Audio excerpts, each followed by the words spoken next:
my goodness, that's like air conditioning. Who knew? All right, guys, it's a beautiful day today, and I am on my way up to the Great Smoky Mountains to ride. This is the first time that I've had this bike out with everything on it.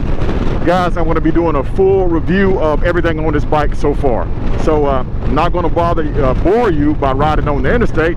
I'm going to get off of the motorcycle and give you a quick walk around of all the stuff that's on it, and then we're going to go for a ride, and I'll tell you what I think about all the stuff that's on it as we ride. Let's go.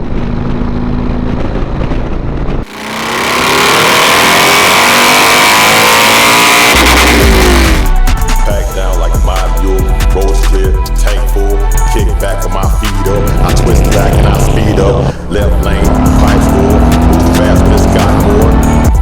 Clear skies. Thank you, Lord, I'm gliding.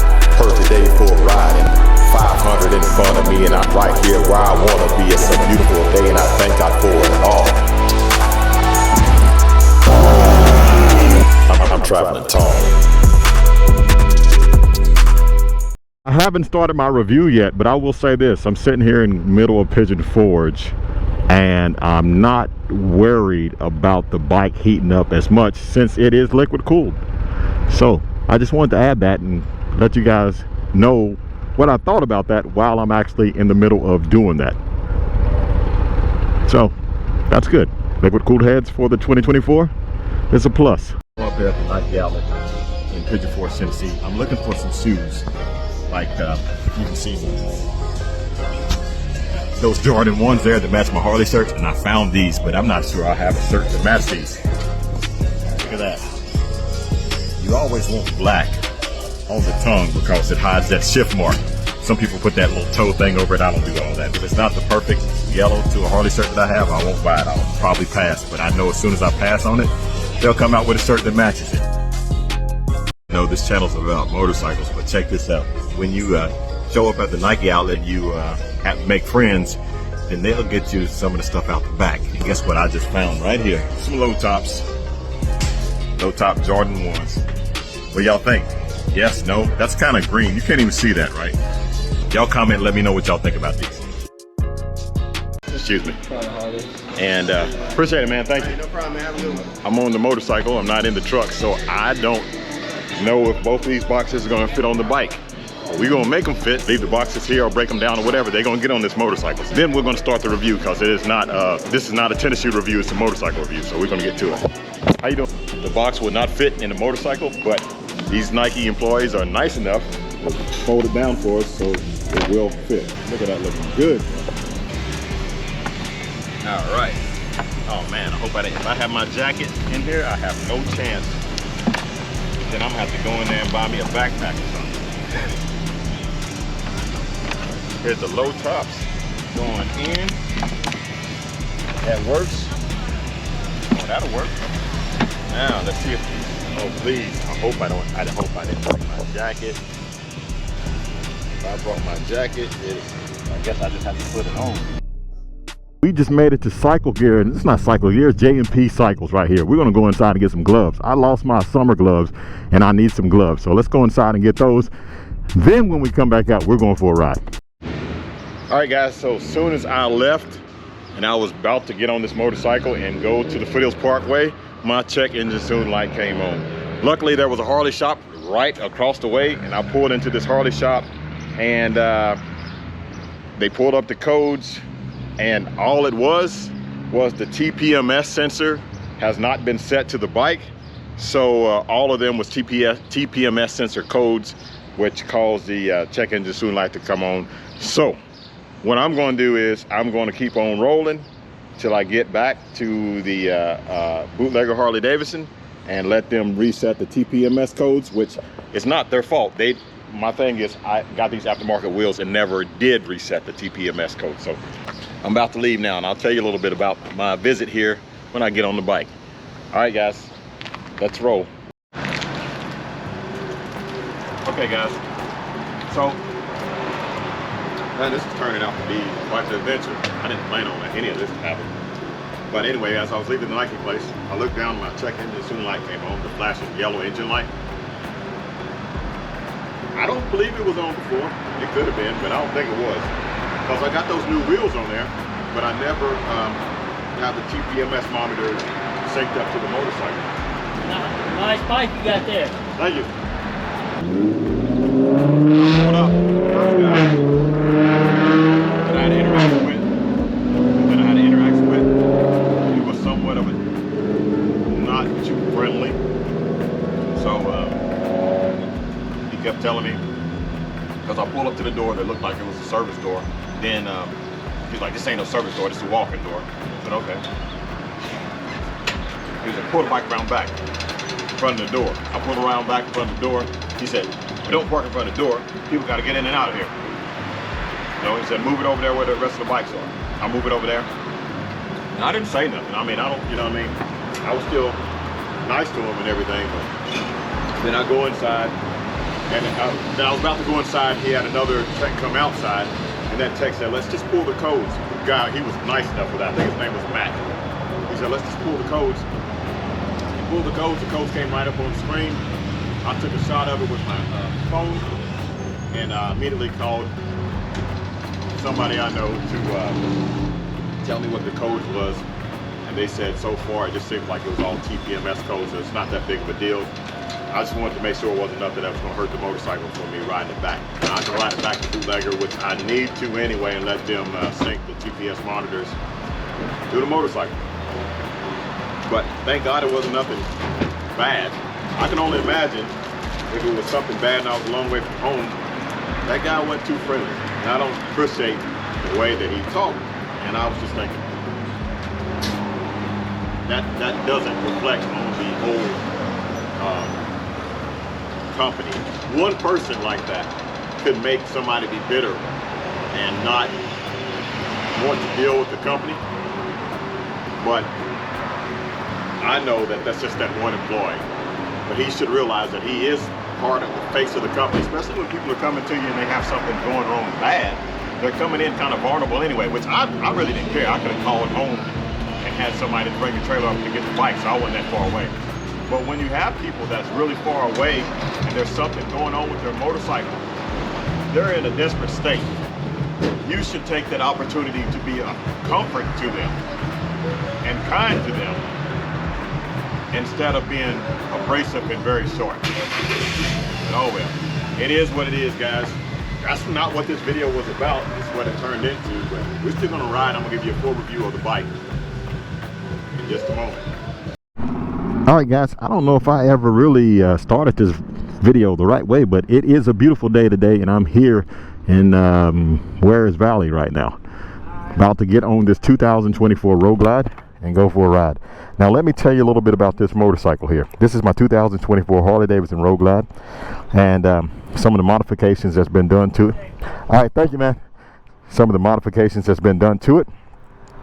I have the Coastal Moto 21-inch wheel. That's the Marlin, the 320 rotor, the Olin suspension, the flat-out bar from Harley-Davidson, Stage 2 extreme breather, Stage 2 511 cam, and Screaming Eagle exhaust, Olin suspension right here. And the mirror is turned upside down. I kicked the bars up a little bit more. So in today's video, I'm going to be giving you a full review of this motorcycle. As you see it right here, I'm going to take it and ride it on Foothills Parkway. You've already seen part of the video, but I'm going to ride it up on Foothills Parkway and give you a review of what I think about the bike while I'm riding it. With that being said, let's go. Foothills Parkway is just right there. Great thing about that, big enough to put your phone in. Okay, here we go. All right, so that check engine soon light turned off now. All this gravel right here. Going straight across the Foothills Parkway. We are on it.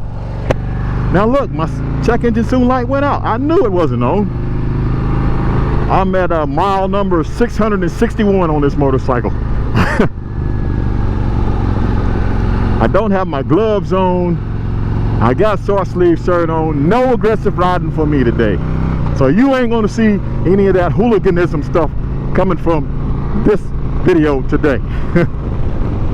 But we all gonna ride and we gonna have a good time as we ride. Let's talk that is, guys, the Foothills Parkway, the beautiful Foothills Parkway. All right, so now let's talk about this 2024 Harley-Davidson Road Glide. The bike is a 117. I was gonna say it started out as a 117. It's still a 117 for now, but it is an awesome machine. When I first got this motorcycle and when I first rode one, I was surprised how smooth it was. It had good power to be a 117. It was extremely smooth, but man, was it quiet. Well, the first modification I did to it was to take it to Bootlegger Harley-Davidson. Shout out to Bootlegger Harley-Davidson. And they put a stage 2 kit. Got a Screaming Eagle tuner, 511 cam, and what else I got? Oh, heavy breather. I think it's extreme breather. I'm not sure if it's extreme or heavy. Can't remember. But it's a big breather on the side of it. The flat out bars. I had put that on like the next night after I got the stage 2 put on, and the stage 2 made a difference. Hot Rod tuned it so that, oh, what am I doing? That's right, he tuned it so it is private mode. Let's see, where's that at? Where's my modes? There we go, right here. Yeah, that's the one. That's the custom mode, number A. That's the one that Hot Rod put on this bike, and that is better. Why's that car going so slow? When you see that, sometimes it's a bear or something. That is better than sport mode. Lean it over, get these tires scuffed in good. Haven't had it on this road like this. So you have sport, my custom mode, rain, and then I think just regular touring mode. That's what it's called. I'll be honest with you, I don't ever take it out of sport mode until you just saw that custom mode, and that's because I'm so used to riding in sport mode that I actually forgot that it had that custom mode. So I wonder if I turn it off and turn it back on. That's a Harley right there. If I turn it off and turn it back on, will it, another Harley, will it stay on that custom mode, or will it always go back to like a default mode, like the sport mode or something? I hope it stays on that custom mode. But man, so let me tell you the difference when you have it in the custom mode and the sport mode. The exhaust note sounds better. The throttle response is a whole lot touchier, and it makes a huge difference. The stage 2 gave the bike a whole lot more power. It made the bike quicker. I can't say it's faster. You'll understand what I'm talking about in just a minute. But it's definitely gets to 0 to 60 quicker. And if you haven't seen what it does to 0 to 60, make sure y'all check it out on my video. I had a video where I was taking the bike in to get a stage 2, and I had actually did a 0 to 60 pull with using the Draggy GPS tracker. It was under 5 seconds. It was 4 or something, and I did it. I'll be honest with you, I did it again without showing you guys, and it was in the lower 4s this time. So it did make a difference having the stage 2. Man, it's hard for me not to really want to get on it, but I am not dressed for the slide, as they say. I got no gloves on, which is a no-no. I got nothing on my arms, so we're just going to enjoy this easy little ride through the parkway right here. But man, it's a lot quicker. It doesn't have like chop or anything like, you know, like some of the aftermarket cams. It sounds better, but the Screaming Eagle exhaust, they're just still too quiet, guys. And I'm gonna, you know what, I'm gonna bring this back. Loud pipes save lives, because when I'm riding a bike that's quiet, group of Harley riders right there, I'm riding a bike that's quiet, and people are, you know, they can't hear me, and I can't stand that, because there's so many people that tried to get over. There was a guy earlier that tried to get over in my lane because he can't hear me. You know, I'm used to using my throttle almost like a second horn, where I'm on it coming through traffic making some noise. Here goes that view again, the beautiful view. Going through traffic making some noise, and people look and they know that I'm there. The exhaust sounds better, but it ain't loud enough. It just ain't loud enough. So I'm gonna have to change the exhaust. Does it look good? It looks fantastic. I love the way it looks. It looks really good. I mean, I'm not just saying that. It does. It looks really good, but it's just not loud enough. Maybe Harley or somebody else should make some aftermarket baffles just for that exhaust that you can change out, where it would still have that look, but have a different sound, because it's just way too quiet. All right, look at that view. Look at that view right there. I'm not going to pull over this time because I got to get back to Knoxville. I didn't supposed to be gone that long.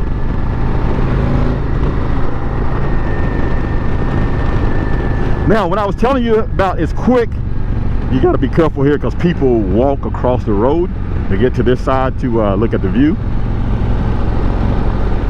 Oh, there's nobody up here. That's weird on a day like this. But like I was telling you, it's quick,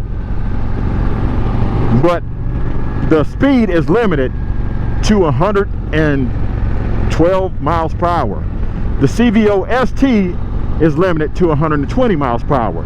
Now, you remember in the video, if you watched that video where I got it, the stage 2 done, I said I feel like it's faster than the CVO ST just because of the way the dyno chart reads. I know that a CVO ST, what they say it makes and then what it actually makes on the dyno run, they get about 135 torque and 112 horsepower, which I'm making 114 horsepower, so I have more horsepower, which is not much, and you know, every dyno is different, and 125 foot-pounds of torque. So, well, wait a minute, I think they might have been 130, because I was only like 5 foot-pounds of torque under, not 10. So it has the torque, has me beat by the torque, and it has a higher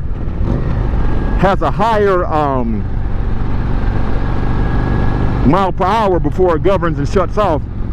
But the way my torque is on the bike, I believe that I can get it, because it makes so much torque earlier and it stays where it needs to stay. So that's what I'm saying.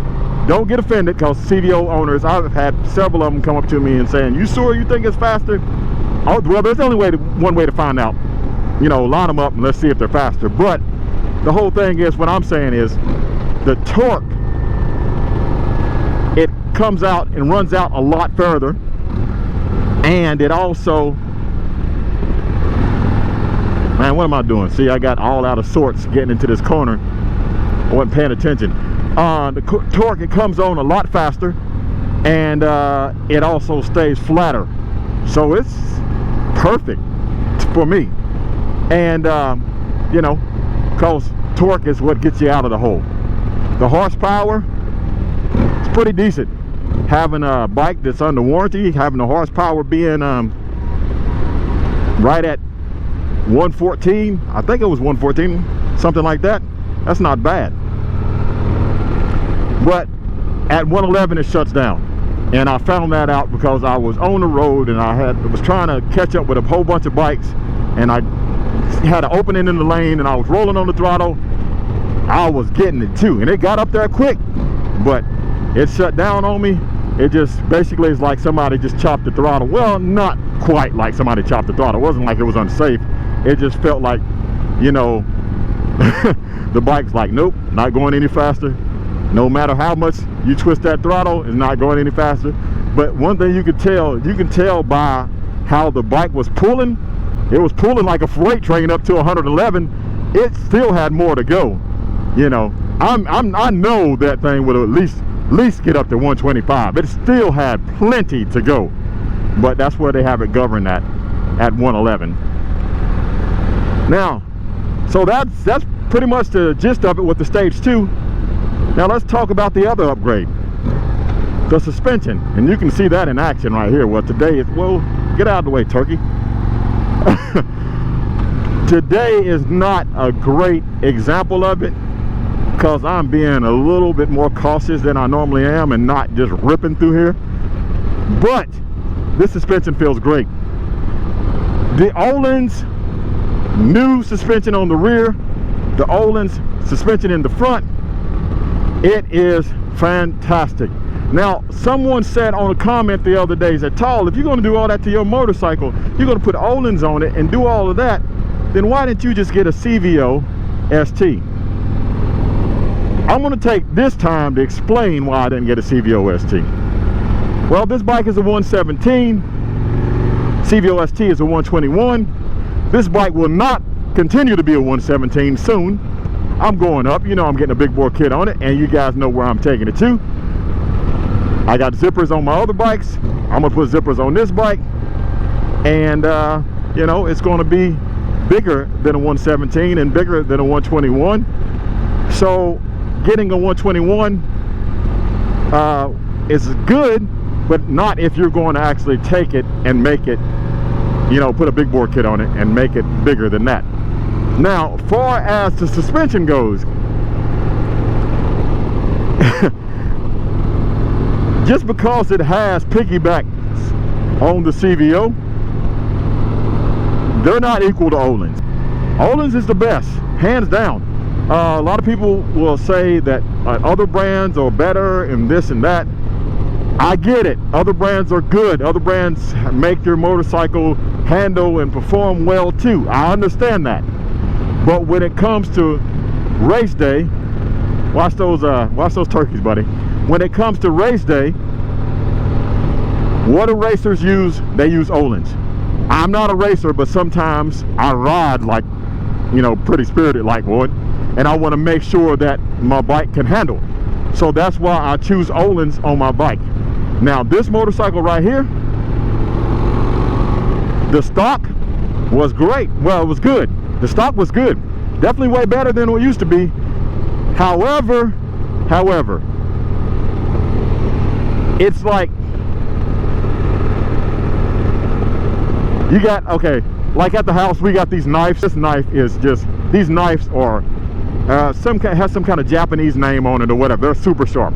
So when I have to cut something, like we're cutting some steak or something like that, then I use those knives. However, just regular stuff, we have these other knives. I don't have to get those out. So that is like, the regular suspension was like a good knife. It was able to cut, to carve, but the Öhlins suspension, well, I'll skip it past a knife. It's kind of like a scalpel, like a surgeon's scalpel. It's very precise. You feel confident in your turning. You feel confident entering and exiting out of the curves. It's just that good. And you know, it's, in my opinion, one of the best upgrades you can do to a bike if you are an aggressive, I hate to use the word aggressive, if you are a spirited rider, you know, someone who likes to really get into the twisties and let it roll a little bit. If you like that, go to Öhlins. If you like suspension, like some soft, cushy plus suspension, you still can go with Öhlins, but that line is blurred a little bit more. Then you don't have to, there's others you can choose from, kind of, you know, what the other people are saying, this brand or that brand. Yeah, if you like it comfortable and plush and stuff like that, then you are more on an even playing field with some of the other premium brands. But when it comes to going fast, handling, and performance, not even close. Öhlins takes the top of the podium every time. So now, and that is before I had the, now I got the Coastal Moto 21-inch wheel on the front and the 18 on the rear. And people often ask me, how does it feel to have the 21 on the front and the 18 on the rear? Does the 21 affect your handling? I'm going to say yes, it does. Slightly. It doesn't affect it. You can probably still get around here just as fast as you wanted to, just as fast as I could when I had the 19. But you know, it takes a little bit more. When I say a little bit, guys, If you want a 21, do not. There's nothing I can say to deter you from getting that 21. You need to get a 21 if you like that look. But what I'm saying is, it is just takes a little bit more effort to throw it into a turn than it does the 19. And that is because, okay, we're about to do some science here, or talk scientifical, I guess you'd say. If you got a small gyroscope spinning and you had, like, you're trying to turn it, doing that, you can feel how it is, I guess, the inertia on it, you know what I mean? You could feel that, right? But if you have a larger diameter, it's creating more force, and it takes more force to turn it. So when you're going faster, it'll still turn just as good, for me, I thought so, but it just takes a little bit more effort. The only downside to having a 21 on the front of a motorcycle, for someone who is shorter in stature, the bike sits up higher, and it is a lot more difficult. Now, this is where it's difficult to get it off of the kickstand for somebody who's of smaller height. I use the weight of the 21 to get it off the kickstand. I just turn the wheel to the left, to the right, and then pull it up off the kickstand. That's how I do it. So that's, for me, I think if you like the look of a 21, get a 21. Get the 2118. And definitely, this is how this bike should have looked like. Coming from coming from the factory with these wheels. These wheels are made for this motorcycle. They look fantastic. Coastal Moto offers those wheels for sale. So if you guys are looking for some wheels, give Coastal Moto a call. Just call them. Let's be old school. Go ahead and call them. You could possibly go to the website Coastal Moto, but call them and tell Jason that Tall said give you a call. I watched the video and I want some of those Coastal Moto wheels for my motorcycle. They make them for new 2024s with the rotors, because the rotors from a 24 ain't the same as the rotors from a 23. So they make them with the new style rotors and everything you need, even with the valve stems in them. So they got everything that you need to hook you up at Coastal Moto. Alright guys, thank you for watching this video. I know it's been a long video. I appreciate you watching. Guys, if you like this video, you like this content, make sure you hit the subscribe button. Oh, the subscribe count has been going up with every video I post, man. People have been clicking on it left and right, and I appreciate that. I'll try to start posting a little bit more to get a little bit more content out to you. Now, what are you doing? You stay right there. See, this is the point. Right now, see, I'm too quiet. I would rev that throttle a little bit, let him know I was coming through, but not loud enough for me. Gotta change that. Alright guys, again, thanks for watching. Remember, loud pipes save lives. These loud pipes on motorcycles gets people's attention, and then they know that you're there. I don't like just sneaking through the crowd and nobody not knowing I'm here, or a car not knowing where they can say, hey, I didn't see him. So I gotta get some louder exhaust on this bike. But alright guys, I'm gonna end it here. I want to thank you for watching. Thank you for hanging out with me today. If you like this video, give it a thumbs up. If you'd like to see more like it, please subscribe. Comment. Let me know what you think. Let me know what you think about loud pipe saving lives. Let me know what you think about the Jordan shoes. Let me know what you think about the Coastal Moto wheels, the all-in suspension, the Stage 2 Harley-Davidson, and the Road Glide in general. Or just comment and let me know where you're from and what you ride. Alright guys, thanks for watching. Like, share, and subscribe. Keep gliding, and as always, have a blessed day.